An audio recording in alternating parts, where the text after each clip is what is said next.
camarades peuple d'Afrique, peuple de Côte d'Ivoire, l'heure est grave. Un très proche collaborateur de Draman Ouattara serait arrêté à l'aéroport de Paris. Il répète, un très proche collaborateur de Draman Ouattara serait arrêté à l'aéroport de Paris en partant vers la Chine. Chers camarades peuple d'Afrique, on va écouter ici cette vidéo, les révélations de Chris Chapi, et puis on va décortiquer. On est parti chez camarades peuple d'Afrique. Le général Abdoulaye Coulibaly, homme lige d'Alassane Ouattara, humilié à l'aéroport Roissy-Charles de Gaulle à Paris. Temps difficile pour la Ouattari en France. L'étoile du régime Ouattara semble pâlir, même au-delà des frontières ivoiriennes, et les récents événements survenus à l'aéroport Roissy-Charles de Gaulle en témoignent. Le général Abdoulaye Coulibaly, l'un des hommes de main les plus fidèles d'Alassane Ouattara, a subi une humiliation cinglante alors qu'il s'apprêtait à embarquer pour une mission entre guillemets confidentielle en Chine. Empêché de poursuivre son voyage, il a été refoulé à Paris, un revers symbolique qui en dit long sur l'isolement croissant du régime Ouattara sur la scène internationale. Un régime en quête de braderie stratégique. Officiellement envoyé en Chine pour une mission au nom de l'État ivoirien, le général Coulibaly s'apprêtait à négocier un projet controversé, la cession de l'aéroport international Félix Houphouët-Boigny d'Abidjan à la Chine. Cette démarche survient après l'arrachage précipité de la gestion de cet aéroport à des intérêts français, une opération orchestrée sous la houlette d'Alassane Ouattara. Ce dernier, dans une fuite en avant, typique des régimes en fin de règne, semblait prêt à sacrifier les infrastructures stratégiques du pays pour garantir des appuis extérieurs. Chers frères, chères sœurs, l'année 2024 a également vu la poursuite de nos investissements dans les domaines portuaires, routiers, énergétiques et des télécommunications. Nous continuerons sur cette lancée avec la réhabilitation et l'extension de l'aéroport international Félix Houphouët-Boigny pour donner à notre pays un aéroport à la hauteur de ses ambitions économiques et touristiques. Notre compagnie nationale Air Côte d'Ivoire procédera dans quelques mois au lancement des vols long courriers qui commenceront par Paris et s'étendront à Washington, New York, Londres et Genève. Cette tentative de céder un joyau national comme l'aéroport d'Abidjan illustre l'appétit vorace d'un régime plus préoccupé par sa survie que par la souveraineté nationale.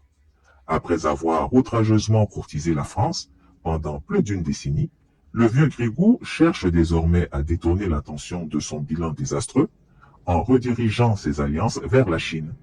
Mais la manœuvre maladroite a manifestement échoué dès sa première étape. La France se désolidarise de son protégé. Le refoulement du général Coulibaly à Paris n'est pas un simple incident technique, mais le signe d'un désaveu profond. La France, longtemps alliée stratégique du tyran Ouattara, semble prendre ses distances avec un régime miné par le népotisme, la corruption et une gestion autoritaire du pouvoir. Cet affront diplomatique marque une rupture claire. Le vieux Grigou n'est plus l'homme incontournable qu'il a prétendu être sur la scène internationale. En humiliant publiquement l'un de ses hommes les plus proches, Paris envoie un signal fort. Les dirigeants français, de plus en plus embarrassés par les abus du régime Ouattara, cherchent visiblement à désamorcer les critiques qui pèsent sur leur soutien historique à Abidjan. Ce refoulement résonne comme un avertissement au sommet de l'État ivoirien. Le vent a tourné et la Ouattari ne bénéficie plus de la même indulgence. Un général pris dans les contradictions du régime. Le rôle du général Abdoulaye Coulibaly dans cette affaire est révélateur des pratiques opaques qui gangrènent la gestion de l'État ivoirien sous le despote des lagunes. Chargé d'une mission aussi sensible que la cession d'un aéroport national, il incarne à la fois le népotisme et l'instrumentalisation des institutions publiques au profit d'intérêts privés. Qu'un haut gradé de l'armée soit détourné de ses responsabilités régaliennes pour négocier un deal économique douteux témoigne de l'amalgame dangereux entre les affaires de l'État et les intérêts personnels au sommet du pouvoir. Un isolement croissant pour le tyran Ouattara et ses hommes. L'affaire Abdoulaye Coulibaly est symptomatique des temps difficiles qui s'annoncent pour le régime Ouattara. La scène internationale, autrefois docile face aux abus de pouvoir à Abidjan, semble désormais prête à sanctionner les dérives flagrantes. L'isolement diplomatique, la perte de soutien populaire et les scandales financiers s'accumulent, augurant une fin de règne chaotique. Ce nouvel échec à Paris expose une vérité crue. Le régime Ouattara, autrefois glorifié comme le champion de la stabilité économique, se révèle être un château de cartes, construit sur des pratiques autocratiques et des compromissions stratégiques. Le refoulement du général Koulibaly n'est pas qu'un incident, mais le symbole d'un système à bout de souffle, rejeté aussi bien à l'intérieur qu'à l'extérieur. Une Côte d'Ivoire en quête de renouveau. Le peuple ivoirien, témoin de ces manœuvres absurdes et coûteuses, ne saurait tolérer indéfiniment un tel mépris pour sa souveraineté et ses aspirations. La cession de l'aéroport d'Abidjan, si elle venait à aboutir, serait une trahison supplémentaire dans une longue liste d'actes contre l'intérêt national. Il est temps pour la Côte d'Ivoire de tourner la page de ces pratiques honteuses. L'humiliation du général Koulibaly à Paris doit être un signal d'alarme. Le peuple ivoirien mérite une gouvernance intègre, respectueuse de ses institutions et soucieuse de son avenir. En 2025, c'est quoi toi tu veux plus voir d'un pays là? C'est moi là. C'est moi là, les vrais Ivoiriens là, et ça là, c'est moi là. Tu vois non? Donc pour toi, en 2025, c'est ça que tu veux pas voir. Ouais.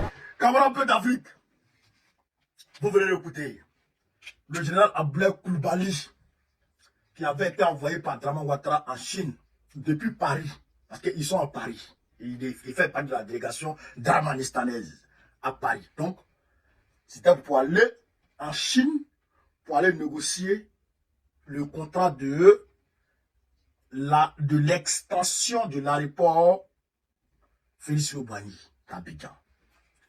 D'abord, le contrat avait été signé avec les Chinois. Il y avait des Coréens qui faisaient partie même de l'extension. Ils avaient eu une petite partie du contrat. En 2019, quand Macron est parti à Abidjan, il a chassé tout le monde. La Chine, la Corée du Sud. Il a chassé tous. Et puis, Bouygues a eu l'exclusivité du contrat. Même le marché de Boaké, qui avait été donné aux Chinois, eux tous étaient chassés. Bouygues a eu le contrat. En 2019, pour l'élection de 2020. Vous comprenez? Maintenant, on est en 2025. Draman est à Paris. Il est venu négocier son affaire de 4 mandats. Macron ne veut pas. Bon, comme tu ne veux pas, contrat qu'il avait donné à la France, là, il a arraché à la France. Donc, il envoie en toute discrétion Abdoulaye Coulibaly. Arrivé à l'aéroport, on attrape Abdoulaye Coulibaly. Pourquoi on l'arrête? Quels sont les motifs? De façon, je dirais, de façon claire, on ne sait pas. Mais de façon voilée, on sait que c'est par rapport à sa mission. Parce que normalement, on ne doit pas arrêter un diplomate pour des missions à des aéroports. Mais si on l'arrête, c'est parce que ça relève du haut sommet de l'État. Du plus haut sommet de l'État. Vous comprenez ça? Parce qu'un petit policier ne va pas arrêter un diplomate. Si on le fait arrêter, c'est parce que l'ordre vient de loin. Donc si l'ordre vient de loin, on ne peut pas arrêter Abdoulaye Coulibaly quand il va en Chine pour aller manger vers des terres. Non. On l'arrête, Macron le fait arrêter quand il va en Chine parce que ce qu'il va faire là-bas, là, ça agit sur les intérêts de la France. Donc on le fait arrêter à l'aéroport. Début tout. Peut-être qu'il y a ça à Abidjan, tu as resté, puis tu as parti. Tu passes par Paris pour aller là-bas. Frère, Yoroman, c'est gâté sur Draman. Yoroman, Yorochana. Donc, allez là, contrat là, ça a resté pour Bouygues, ça a resté comme on tout est mélangé. On dit méthode d'Abidjan 2025, 2026 maintenant, on dit 2026 maintenant. Ça ne verra jamais jouer en 2025. Mais c'est la France qui fait. Et puis la France dit, on ne veut pas de toi. Et lui est en train de jouer au vieux fou.